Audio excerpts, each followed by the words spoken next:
Okay mga kababayan, Chris Ulo po at welcome back po ulit dito sa ating YouTube channel.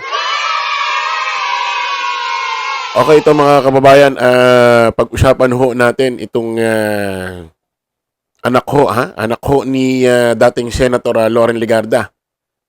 Batang-bata hong naging congressman at controversial ho ngayon. Nagtataka nga ako bakit magmula talaga ho na suspinde ito hong si suspended Congressman Kiko Barisaga ay parang ito yung pumalit na dumadakdak ho sa social media at mainstream media. Parang nakaprogram ano. Okay, pakilala ho natin si Congressman Libiste, mga kababayan. Palakpakan. Ito mga kababayan, mga kanalays, nakakatakot at nakakabigla ho itong mga ginawang pahayag ni Congressman Libiste dyan ho sa ginawa niya hong press conference. At katabi niya ho itong si Atty. Topacio, na abogado niya. Matindi talaga itong mga pinagtatanggol ni ni Atty. Topacio, no? Sino ba mga kliyente nito? Si Dennis Cornejo. Sa kaso ho versus laban kay Bong Navarro. Tebes. Alice Goho. Kibuloy. Si sino ba ito? Sino bang ano yun? Yung isa yung parang nalink yata kay Daniel yung dating congressman sa Laguna. Basta yun na yun. Sino pa? Sino pa mga kliyente nito? Ngayon itong si Libiste. Matindi mga kliyente nito, Topacio, ano? No? Baka lumagpas ka sa langit niyan, Atty. Topacio. Ito mga kababayan, mga kanalays, may ginawa ko kasing press conference itong si Congressman Libiste, no, kung saan ay nakakatakot, nakakabigla itong mga pahayag niya. Pakinggan po muna natin. Hindi natin papakita yung video dahil itong ABS-CBN sala sa init, sala sa lamig. Minsan nagka-copyright, minsan hindi. Pakinggan po natin mga kababayan. Hindi ho, ayan, si Libiste ho yan, pakinggan natin mga kababayan. Bakit ako maaring hindi makarating sa Blue Ribbon Committee hearing kahit na ako po ay nakatanggap na ng imbitasyon? Dahil marami nga pong nagsasabi na huwag kang magsalita at baka kung ano pang mangyari sa'yo. Kaya ang mga files na hawak... Babalik na ho kasi ang sesyon, Senado, pati ho ang Congress. Ngayon, pagpapatuloy ho ni Senador Panfilo Lacson ang kanyang committee. Yung kanyang hinahawakan na committee, yung Blue Ribbon Committee. At pag-uusapan ho itong tinatawag ho na Cabral Files. At may mga pumipigil daw dito kay Congressman Libiste. At huwag kang magpupunta doon. Kasi may mangyaring masama sa'yo. Ibig sabihin, may nagbabanta. Madalas ginagamit yung mga ganyan para magmukhang credible, no? Pinagbabantaan siya, no? Ibig sabihin, nasa katotohanan siya. Sus, giyatay.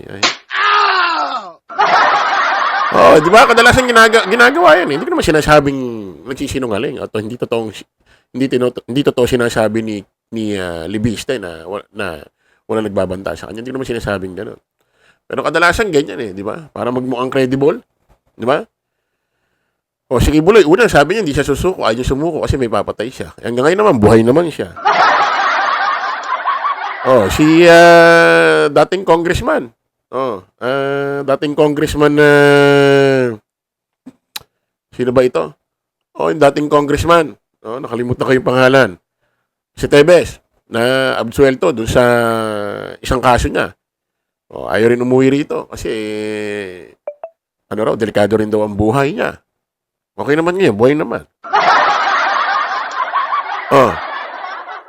Kunin natin ito mga kababayan. Hawak ko ay nasa mga USB.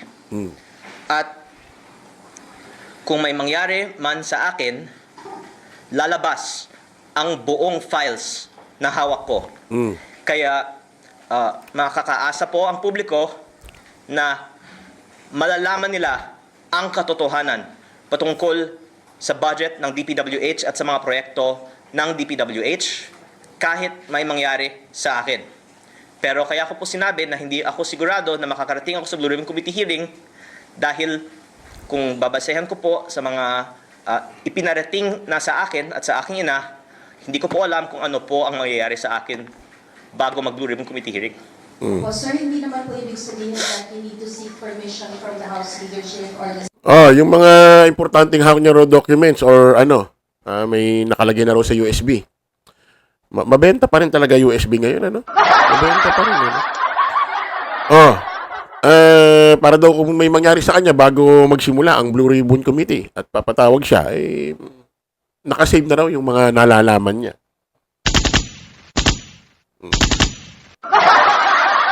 Tuloy natin. speaker. Hindi po. Basta ako po ay may imbitasyon. Basta ako po ay hindi patahimikin, nais ko pong dumalo sa Blue Ribbon Committee hearing. As I'm speaking with you right now, the reason why Attorney Tobar told me to look at my phone is there are really threats to me right now. Dahil baka noon hindi alam ng iba ang ibang hawak ko maliban sa Cabral files. Ang lumabas na sa media ay tip of the iceberg po lamang. At kung ilabas ko lahat ng mga files na hawak ko, maiintindihan ng taong bayan bakit higit pa sa lahat ng ibang mga target, ako ang pangunahing target ng iba't ibang mga personalidad sa nakaraang mga araw at linggo. At the more na inaatake ako, the more na nakikita ng taong bayan na tila may dahilan na nais ng iba na patahimikin ako, at ako naman po ay nakikinig sa payo ni Senator Ping Lacson na wag bara-bara, kaya yung mga hawak kong ebidensya higit pa sa Cabral files ay hindi ko inilalabas.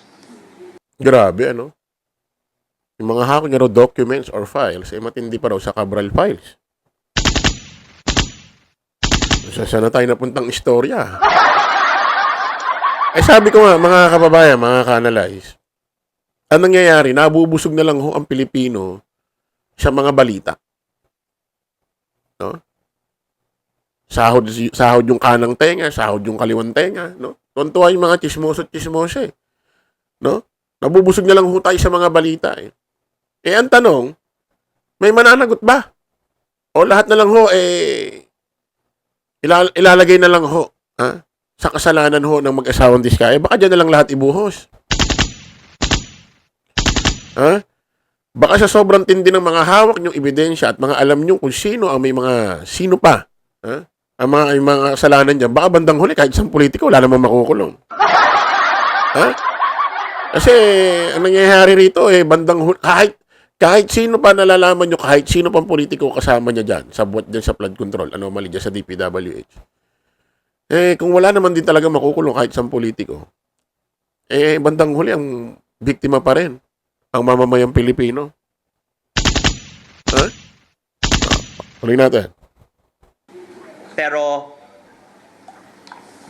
ang taong bayan na mismo ang pwedeng makakita na tila may dahilan na napakaraming mga personalidad ay umaatake sa akin.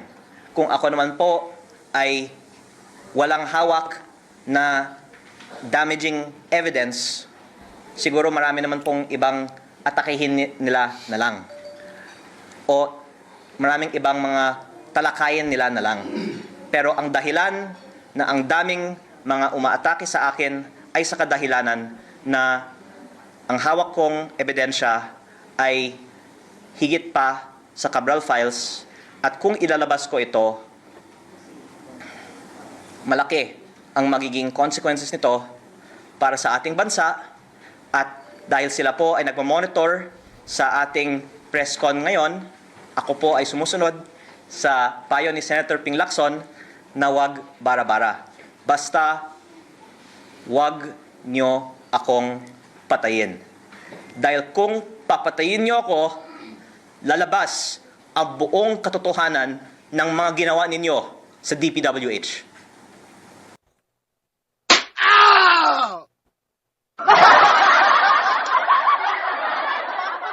Ilang taon na ba ito si Congressman Libiste? Huwag niyo akong patayin. Kasi kung papatayin niyo ako, lalabas ang katotohanan kung anong ginawa niyo sa DPWH. Ayoko naman sabihin magandang mamatay ka para lumabas ang katotohanan. Ayoko naman sabihin gano'n. Ayoko naman panalangin gano'n. Di ba? So, bakit kinakailangan hintayin pang may mangyari sa yung masama or mamatay ka dahil sa sinasabi mo para lumabas ang katotohanan? Eh, dyan lang sa press conference mo, pwede mo na sabihin. Di ba dapat nga mas ganun? Sabihin ko na ang lahat ng katotohanan. Para bago may mangyari sa akin, gawa nila ako ng masama, nasabi ko na. Kung talagang matapang ka, handa mong ialay ang iyong buhay sa Pilipinas, sa mamamayang Pilipino. Ba't kinakailangang lalabas lang ang katotohanan pag namatay ka? Ano yun? Di ba? Bakit kinakailangang ilagay mo pa lahat sa USB? Ha? Ano yan? Kala ko ba yung mga nalalaman nyo public documents yan. Kailangan alam ng mamamayang Pilipino. Bakit nililihim ninyo? Ha? Ano ba ito? Para tayong naglalaro ano? Tuloy natin.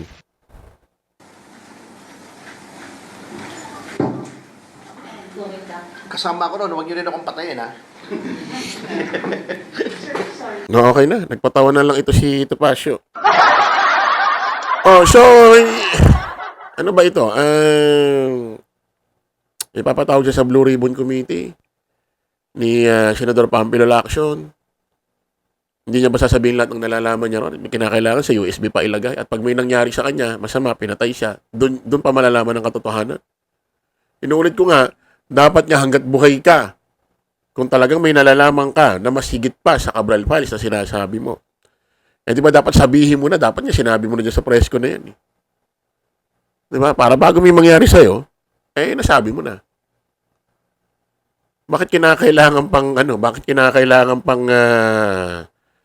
mamatay ka bago malaman ng katotohanan? Pag hindi ka namatay, paano yun?